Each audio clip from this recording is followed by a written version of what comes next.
Welcome back to the Privacy Impact Shop, where I'm joined by my good friend and colleague, Mr. Shab Al-Baghdadi. Hi. And our guest in for today, Samantha Deeks. Hello. Thank you very much for taking the time and joining us. Do you want to give yourself a quick introduction?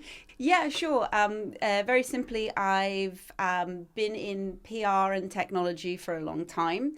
And as part of that, I got very involved in data privacy as part of a project that I did with my last company. So I'm essentially a startup veteran. 2 startups, last one I was CEO of, recently sold it. And I've learned a huge amount of lessons from doing all of that. And hopefully some of it might be interesting to your audience. Yeah, absolutely. Yeah, thank you very much. Yes. Look, Samantha, just maybe a bit of background, so so people watching realise that we didn't just grab you off the street and drag you in as you were passed. We do know each other. We met on a training course. We did. So that's how we know each other. And during the sort of 4 days that we were sort of together, I just found your whole sort of when you were contributing to those sort of that learning experience so interesting. And one of the things was, before I give you the opportunity to start telling us about this journey that you've just highlighted there, the sort of highlights of it, what is public relations and marketing? Because I'm sure for people that live in that world, it's really obvious. People go, don't put me in that category, leave me alone, and vice versa. But I just, for the novice watching, when someone goes, well, I'm in public relations and I'm in marketing, people might go, well, what's the difference there? Yeah, no, it is actually a really good question. And when I started, I didn't have a background in PR or anything. So I had to learn all this journey myself. So the role of a PR person is really to protect and promote the reputation of the organization they represent. Okay. Yep. Protect in terms of making sure that the communication channels and how everyone in the organization communicates with the outside world and how those stories are presented, hopefully have a coherent narrative, hopefully are transparent, and hopefully engender trust in the end audience. Okay. And yeah, that is their raison d'etre. And it's inherently a very difficult task because it's very difficult to measure reputation. When there's a good reputation and that massively supports other things like sales and all sorts, and when there's a bad reputation, but all of the millions of things that need to happen in order to get a company to that position of a trusted reputation and one that can weather reputational storms is very, very tricky. Marketing, on the other hand, is more of a direct, very akin with marketing and advertising. It's much more of a situation where quite often it's paid. They have a big budget, they have lots of metrics, they have lots of tools. The PR organization is inherently a little bit more challenging, shall we say, to both show if they're doing a really good job. Yeah. And also to kind of show all of the millions of things they do every day that kind of get under the radar and quite often get blown away when the CEO goes, why aren't we in the Times leader every day? Kind of thing. You mentioned you didn't have a PR background. What drew you into that industry? Oh, I fell into it. Absolutely fell into it. I started with a very small startup. Okay. There was about 4 of us in the company. And I just spent hundreds of hours sitting in PR teams, listening to their pain, listening to their challenges, and working out solutions with technology that would help them. None of the technology I ever did ever replaced anything that PR people do, but hopefully it made their lives easier. Yeah, absolutely. And you recently exited, have you? Yes. So my last company was called PRgloo. I exited that. We sold that about coming up to 3 years ago now, and then I stayed. It was sold to private equity. Yeah. Who created a bunch of other companies together, as they sometimes do. And I stayed with that bunch of other companies until I exited last year. Yeah, nice. How was that process? it was interesting. Yeah, I bet. Yeah. Yeah. There's always gotchas. That's the nature of gotchas, right? You go in with certain expectations. Some of them are fulfilled, some of them are completely not, and then you deal with those challenges. But what it did give me was a huge insight into data governance. Yes. The thing that I had sort of intuitively done as part of my former company, PRgloo, just with the attitude that, rubbish in, rubbish out. Yeah. So, our whole product was built on good data. And if you have good data, then you have a solid foundation to make amazing features. Yeah. If you don't have good data, then suddenly you're tied in things that seem simple that the customers think you should be able to, you can't do. So just from a product management point of view, data governance was always kind of part of my DNA. Yeah. But then in a larger organization where you're actually bringing in multiple organizations, all of which have different regulatory regimes, different attitudes towards the data, that was really nerdily interesting. Yeah, absolutely. We see through like the M&A space and always have done. Yeah, but absolutely. it's a growing area, certainly from a an information security and data protection and data privacy aspect. That I think it's still got a long way to go, but in terms of overall maturity, any potential buyer or investor or private equity, they're starting to, and have done over the years, but as I say, it's still got a long way to go, starting to explore much more deeply when they're looking to make an acquisition around, what is it that they're buying here, not just from a financial and from an opportunity perspective, but also around governance. I think it comes back really importantly to that point about reputation. So, when you're buying something, you look at certain metrics that you can sort of use to, evaluate, the risk. But if you're buying an organisation that has, a big part of it is its reputation, which underpins maybe brand value and things like that, that's an important aspect. Was it at that stage where data protection came into your life? That sounds a bit too grand, doesn't it? That sounds like, when did data protection come into your life, Amanda? But I'm just like, when did that suddenly, because as you say, you had this sort of DNA, good data in, good data out, absolutely fundamental principle, data quality of data protection. But when did this sort of coalesce to me, okay, data protection is now something that I need to turn my head to? Yes, well, GDPR and I first met. Was it a blind date or was it? Back in the day, yeah. No, so as part of the PRgloo was a platform for PR people. The idea was that it was a one-stop shop for everything they needed to do in the day. Right. And one of the things that we needed, so for example, it would allow them to manage their own website where they could, directly communicate with journalists, allow them to send out press releases via email, allow them to keep track of conversations with journalists so that they could make sure they hadn't messed anything up and have an audit trail, and a bunch of tools like that. And very quickly, very early on, within the first 12 months of PRgloo, we realized we needed to create a journalist database. So that when a PR person has a good story to promote, they can go and find, all the environment journalists from national newspapers and communicate this story to them. So I then spent remember we started with only a very few people, so I spent the next solid month following journalists on Twitter, scraping their data and turning this into an embryonic journalist database. Got it. Also, from this, a lot of our customers were adding their own journalist details into the system. So I went, well, can we turn that into a sellable product as well? And just at that point, GDPR came out. And my co-founder came to me and goes, we've got to stop everything on this. We can't do anything anymore on any data anywhere. In fact, I'm not even allowed to know your name, right? Who are you? Yeah, don't tell me. Just don't. Did you say might have an impact? Anonymize yourself immediately, right? So I went, hang on a minute.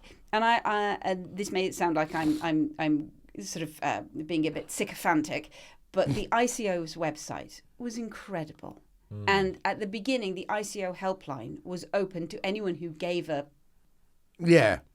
Anyone that called it. Yes, one that called exactly. It was Yeah. so desperate for people to engage. Yeah. So yeah. I then spent like hours and hours and hours on the phone to the ICO, hours on their website. And I said, but no, hang on.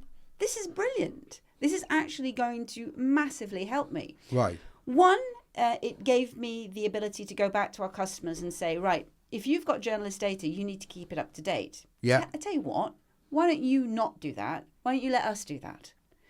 Right? And in exchange, we will clean this data for you. We will keep it up to date, but we will make it available to all of our customers. Right. So first of all, it gave me a competitive advantage. Yeah. Straight off. So I could harvest.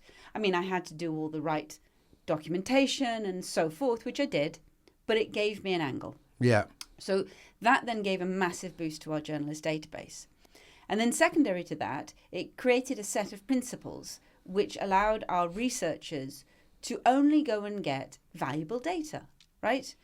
Now, whenever you're in business, there's always a kind of there's competing pressures. There's the do it quickly, do it cheaper, and there's the quality aspect. Now, GDPR allowed me to say, it's a bit like minimum wage, like anyone's on a minimum wage, it's like I'd pay you less if I could, right? But GDPR gave a set of legal principles that meant that that competing sort of pressure, the downward, just get it out there, there, that was silenced, right? And we had a set of principles then. So, for example, we translated those principles into, if we cannot find a journalist, this type of data available publicly in a place where journalists would reasonably expect it to be found. Yeah. Because there was forever like PDF documents that exposed journalists, right? And we're like, no, that for me is not a decent source of data. So we translated these principles into actionable quality principles, which we trained the researchers on and put in place huge amounts of safeguards to make sure that they were following this sort of stuff. We also were very, very transparent. So then we turned all of this into a really nice pack of information so we could give it to our customers. So when the customers wanted to take on board our system, we said, we've already here's a pack of GDPR stuff. You can just give it to your data protection people. And they were all super impressed with the tools that we put in to keep track of everything. So like I said, for me, it was great because it gave me a roadmap to absolute quality. Do you know what? What's so interesting about that piece there is when you look at what the regulation is about. When I ask people what's GDPR about, protecting individuals, and that's kind of it. But if you actually look at what the regulation is about, it clearly states it is an enabler for social and economic development across the European Union by allowing the free flow of information whilst protecting individuals. Yeah. So you've literally taken what it was there designed to do and done it. Why, thank you. Well, you're welcome. That's why we got but on that's very not. well. You don't often see that. You don't often see that. Yeah. Was anybody else doing it at the time? Did you have sort of direct competitors, or were you kind of first to market with this concept? Well, you kind of got. There was a kind of a flurry. About 5 months after, there was a flurry where suddenly anyone who's had your data was suddenly emailing you. Yeah. And trying to, reverse engineer everything, Yeah. trying to clean. There was a huge amount of data cleaning then Yeah. going on. So I just got inundated with emails saying, do you still want to be on our database? If you do, can you please just click this button I and do all remember of it that? all Yeah. too well. Yeah. I've forgotten about that, but So I just took it as a really, really happy coincidence Yeah. that just as I was building, this came out. So I didn't have to do any of that. We started like with fresh sheets, it was all lovely and clean. But I did see some people trying to tie themselves in knots, and it was interesting. Just, from my side of things, it was the quality aspect which was so important. And then I did do a little bit of, well, I suppose there's there was a huge amount of panic at the time. So I did do a little bit of consultancy. I just went around to our customers and said, look, don't panic. As PR people, you're actually intuitively doing a lot of this stuff. Just, calm down, right? Here's a couple of little key things. Like, here, it's an opportunity, for example, for you to get rid of your old data that you didn't want. Yeah. It's a really good opportunity to clean. I get my Rachel from Friends OCD cleaningness out. Any of you, just go for it. You've got legal justification now for doing that. Yeah. So that was really good. And I also for me quite often there's a lot of you guys are great with your risk governance and stuff like that. That doesn't sit so nicely with me. I need a story. Yeah, you want a narrative. Yeah, and my narrative around GDPR, when I read it, I kind of thought, well, it's essentially do unto other people's data as you would have done unto yourself. Yeah. Like it was as simple as that. And there are icky feelings that you get from uses of data, and that's a really good indication of maybe something's wrong. Maybe not legally, but reputationally, right? And when the two combine, that's great. So there's and that resonated, I think, quite well with the PR folk. Yeah. Right. It's just a really simple way of navigating. And then the other thing that helped embed it in my mind, that the principles of data protection, was I kind of thought about it like having kids. Like if your data is think about your data as it's expensive. Yes, expensive. Yeah. Pain in the arse. It doesn't love you. Sorry, I'm going off on one. I'm revealing too much about myself now. Never calls you back. It's just triggering for you, isn't it? I'll be back. But if you think about it, if you think about the data in your control as your children, right? This really helped me with the data processing, data controller idea. Yeah. Because the idea, like if you put your children in a school or if you put your children in childcare, right, there are certain expectations you have around how that data, how that child data will be treated. And if they overstep the mark, they really do overstep the mark. And then they can get kind of, they can get the full force of the law on them. But essentially, you keep your children safe, right? You don't go into areas of their life that you shouldn't. You don't make them stay at home for longer than they need to. Let them go free when they need to, when their childhood is gone. So anyway, it did sort of, finding a narrative for me really helped me just, I guess, embrace the spirit as opposed to get too lost in the detail. Yeah. And then the biggest change from previous law, and this is what I got across to the PR people, was it's the transparency. Yeah. So it's no longer till someone complains.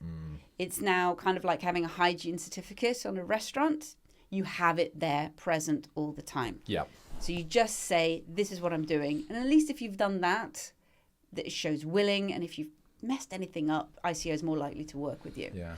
So that was it. But I like I said, I'm just like one of the very few people who doesn't see GDPR as a tick box, millstone around your neck type thing. The spirit behind it is something that I fundamentally believe in, and it has led to a great deal of quality. And that's clearly telling. It's just a completely different mindset, isn't it? It's a shift from what we typically absolutely. This is why I was so keen to have a conversation, because it was very much I preach about this, and then suddenly when you were sort of saying, well, I used it in this way, this regulation in this way, and it sort of gave me a competitive edge. It drove my business sort of approach and things like that, or I could see it as a an enabler for what I wanted to do. It's like, that's excellent. In terms of a business kind of a real tangible business benefit, in my past history, I also then had to I was given control of a media database that wasn't built in this way. Okay. So it was built by pure scraping. So the most cost effective method. So it was built by scraping data, automated cleaning, and real batch stuff. And whilst it got huge amount of numbers very quickly. And people were like, oh, super impressed. This database has got 50 billion people in it, la, la, la, right? Yeah. the retention rates were appalling. Yeah. So it was put under my control, and we redid it, and we followed all of the GDPR processes. So we got rid of rubbish data, all of those things. And within a 4-month period, retention rates had increased by 20%. Really? Yeah. Wow. So that for me was like this, this, and because I wasn't sure, right? When I went into this, I went, I've been kind of doing this on my own. Rowing my own boat. Is this really going to work if we apply it to? Because I also was applying it to a US, situation where you don't really need to follow those laws quite as much. No, absolutely. It's more sector specific. You're right. So yeah. But anyway, we did it, and it was the business benefit that was the real, the real boon. We just saw greater retention. So that for me cemented and that it. is a clear sort of measurable outcome. KPI Yeah. around how this has produced results. Excellent. I am interested. Maybe I don't know if we've got enough time on this one, but I am interested because I know you have now flung your arms around AI as you first met GDPR and then now Yes. And then there was AI. And then GDPR got kicked into touch with AI. So I am very interested, and hopefully you'll be able to sort of on another if you could join us again to come and talk to us about that, because I know there's some fascinating things you're doing around that as well. Probably fascinating to me, but I'll try to make them interesting. I'm sure they are. Well, look, we'll have you back on the next episode, but for now we are out of time. So thank you very much for tuning in. Please like, subscribe, and share. And in the meantime, we'll take care, and we'll see you on the next one. Thank you very much. Take care. Bye. Bye.